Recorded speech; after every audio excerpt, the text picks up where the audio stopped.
ಈಗ ನಿಮಗೆ ಮೊದಲೇ ಗೊತ್ತಿತ್ತಾ?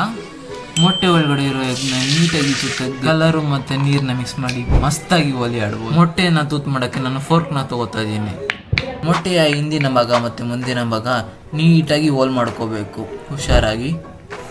ಎಗ್ನ ಈಚೆ ತಕ್ಕೊಳ್ಳೋಕ್ಕೆ ಒಂದು ಬಟ್ಲನ್ನ ಇಟ್ಕೊಂಡು ಒಂದು ಕಡೆ ತೂತಿಂದ ನಿಧಾನವಾಗಿ ಊದಬೇಕು. ಎಗ್ ಅವಾಗ ನೀಟಾಗಿ ಈಚೆ ಬರುತ್ತೆ.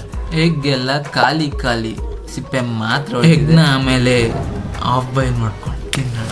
ಮೇಣದ ಬತ್ತಿಯನ್ನು ಬಳಸ್ಕೊಂಡು ಅದರಲ್ಲಿ ಹತ್ತಿ ಉರಿದು ಬಿದ್ದ ಮೇಣದಿಂದ ಒಂದು ಕಡೆ ಹೋಲಾಗಿರೋದನ್ನ ಕ್ಲೋಸ್ ಮಾಡ್ಕೊಳ್ಳೋಣ. ಯಾಕಂದ್ರೆ ನೀರನ್ನ ಸ್ಟೋರ್ ಮಾಡ್ಕೊಳಕ್ಕೆ ಈಸಿ ಆಗುತ್ತೆ. ನಂತರ ನೀರು ಮತ್ತೆ ಕಲರ್ ಹಾಕಿ ಚೆನ್ನಾಗಿ ಮಿಕ್ಸ್ ಮಾಡೋಣ. ಮೊಟ್ಟೆ ತಗೊಂಡು ಇನ್ನೊಂದು ತೂತಿಂದ ಫಿಲ್ ಮಾಡೋಣ. ನೋಡ್ಬೋದು ಓಲಿಯ ಕಲರ್ ಕೂಡ ಕಾಣ್ತಿದೆ.